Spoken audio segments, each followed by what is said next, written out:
খুশুয়ে সালাত, নামাজের মধ্যে পুরাটা মনোযোগ, মনটাকে টেনে ধরে পুরা মনোযোগ আল্লাহর দিকে মোতাওজ্জহ হওয়া, আল্লাহমুখী হওয়া, যে আমি আহকামুল হাকিমিন, রাজাদিরাজ আল্লাহর সামনে আমি দাঁড়াইছি, আল্লাহর সামনে দাঁড়াইছি। এই কথা খেয়াল করে পুরাটা মনোযোগ আল্লাহর সামনে হাজির করা। মন চলে যাবে, আবার টান দিয়ে ধরে নিয়ে আসা। মন যেতেই পারে, মন যাবে, আবার ধরে নিয়ে আসা। এইভাবে নামাজের মধ্যে মনের সাথে লড়াই করতে করতে মন যায়, আবার টেনে নিয়ে আসেন, আবার ধরে নিয়ে আসেন, আবার মন ছুটে যায়, আবার টেনে নিয়ে আসেন। এইভাবে মনের সাথে যুদ্ধ করে করে আল্লাহর সামনে মনটাকে ধরে ধরে এনে এনে বারবার টেনে টেনে মনটাকে নামাজের মধ্যে লাগাইয়া নামাজটা শেষ করা, এটার নাম হলো ইকামাতুস সালাত। হাদিস শরীফে নবীজি বলছেন যে বান্দার মনোযোগ যখন নামাজ থেকে চলে যায়, আবার বান্দা মনটাকে টেনে নিয়ে আসে। এইভাবে নফসের সাথে লড়াই করতে থাকে। নবীজি সাল্লাল্লাহু আলাইহি সাল্লাম বলেন, বান্দা যখন নামাজে দাঁড়ায়, ইবলিস শয়তান তার কাছে আসে, এসে বলে উযকুর কাজা, উযকুর কাজা, উযকুর কাজা। দোকানের কথা, ব্যবসার কথা, চাকুরির কথা, সংসারের কথা, বিবি বাচ্চার কথা, ফ্যামিলির কথা, বাজার সদাই ইত্যাদি ইত্যাদি, এগুলো মনে করো, শয়তান বুঝায়, এগুলো খেয়াল করো। এরপরে বান্দা যখন মনের সাথে লড়াই করে করে এভাবে নামাজটা শেষ করে মন চলে যায়, আবার টেনে আনে, মন চলে যায়, আবার টেনে আনে।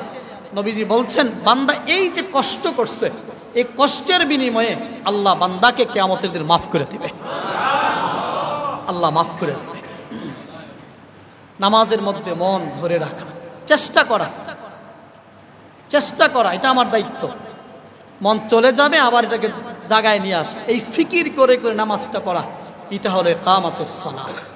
কথা কি পরিষ্কার বুঝে আসতেছে? খুব ছোট্ট করে কয়েক মিনিটে বলি, নামাজের মধ্যে মনোযোগ ধরে রাখার জন্য কয়েকটা কার্যকরী টিপস, কার্যকরী আমল পদ্ধতি আপনাদেরকে বলে দিই। 1 নম্বর, আমরা যখন মুখে পড়ি, তেলাওয়াত করি, তাসবিহ পড়ি, নামাজের মধ্যে সূরা পড়ি, সূরা মিলাই, মুখে যখন পড়ি তখন অন্তরে অন্তরে খেয়াল করা আর কানে শোনা। তাহলে 3টা অঙ্গকে কাজে লাগানো, মুখে পড়া, কানে শোনা, দিলে দিলে খেয়াল করা। আমি কি পড়তাছি, আমি কি পড়তাছি, কোন সূরাটা এখন পড়তেছি, ইমাম সাহেব কি পড়তাছে, আমি এখন তাসবিহটা কি পড়তাছি, তাশাহুদটা কেমনে পড়তাছি। এটা মুখে পড়া, কানে শোনা আর অন্তরে অন্তরে চিন্তা করা। এই 3টা অঙ্গ একসাথে যদি আপনি কাজে লাগাইতে পারেন, দেখবেন ইনশাআল্লাহ আপনার মনোযোগ নামাজে থাকবে। নম্বর 2, নবীজি সাল্লাল্লাহু আলাইহি সাল্লাম বলছেন, সল্লি সালাতা মুআদ্দি', তুমি যখন নামাজে দাঁড়াবে এমনভাবে নামাজ পড়ো যেন এই নামাজটাই তোমার জিন্দেগীর শেষ নামাজ। আগামীকাল ফজর তুমি নাও পাইতে পারো, ফজর পড়ছ, হয়তো এই নামাজটাই তোমার জীবনের শেষ নামাজ, জোহর আর তোমার নসিবে নাও হতে পারে। এই জীবনের শেষ নামাজ মনে করে নামাজটা পড়ো। এভাবে যদি পড়া যায় মনোযোগ থাকবে ইনশাআল্লাহ। নম্বর 3, নামাজের মধ্যে 5টা জায়গায় চোখ, দৃষ্টি 5 ভাবে রাখতে হয়। যেমন দাঁড়ানো অবস্থায় সেজদার জায়গায়, রুকু অবস্থায় 2 পায়ের মাঝখানে, সেজদা অবস্থায় নাকের ডগার দিকে, বসা অবস্থায় কোলের দিকে, এরপরে সালাম ফিরানোর অবস্থায় 2 কাঁধের দিকে। এই দৃষ্টিটা, চোখটা যদি এইভাবে যখন যেখানে রাখা দরকার, থাকা দরকার, ওইভাবে জায়গা মতো রাখা যায়, ইনশাআল্লাহ আপনার মনোযোগ নামাজে থাকবে। তাফসীরে মাআরিফুল কোরআনের মধ্যে উল্লেখ আছে, বান্দা যখন নামাজে দাঁড়ায়া তার চোখ নামাজে রাখে, যেখানে রাখা দরকার সেখানে রাখে। দাঁড়ানো অবস্থায় সেজদার দিকে, সেজদার জায়গায়, রুকু অবস্থায় পায়ের মাঝখানে, সেজদা অবস্থায় নাকের ডগায়, বসা অবস্থায় কোলের দিকে, সালাম ফিরানো অবস্থায় কাঁধের দিকে। এইভাবে যখন যেখানে রাখা দরকার দৃষ্টিটা যদি এইভাবে রাখে, আল্লাহ তাআলা ওই বান্দার দিকে অপলক নজরে আরশে আজিম থেকে আল্লাহ তাকায়া থাকে। আল্লাহ বলতে থাকেন, বান্দা তুমি যে নামাজ পড়ছো আমার কাছে বড় সুন্দর লাগছে, আমার কাছে বড় ভালো লাগছে।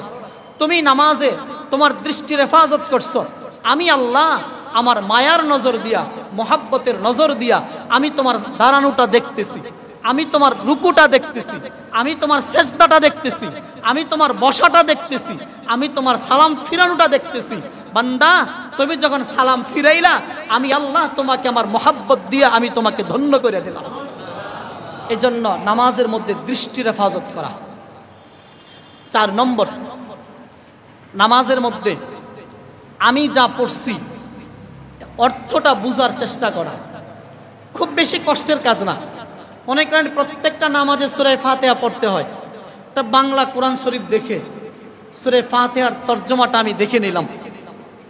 এরপরে আত্তাহিয়াতু, দোয়া কুনুত, দোয়া মাসুরা, দরুদ শরীফ, সুবহান রাব্বিয়াল আযীম, সুবহান রাব্বিয়াল আলা, এই যে তাসবিহ এগুলো নির্ধারিত, এইগুলো একটু বাংলা বিভিন্ন বই আছে, তালিমুল ইসলাম আছে, এই বাংলা বইগুলো থেকে আপনি যদি একটু একটু করে শিখে নেন, নামাজের মধ্যে আপনি পড়তেছেন সুবহান রাব্বিয়াল আযীম, সুবহান রাব্বিয়াল আলা, এই যে আপনি কি বলতেছেন, আল্লাহরে কি বলতেছেন, এটা যদি একটু খেয়াল করে করে আপনি পড়েন, দেখবেন ইনশাআল্লাহ আপনার মনোযোগ নামাজের মধ্যেই থাকবে।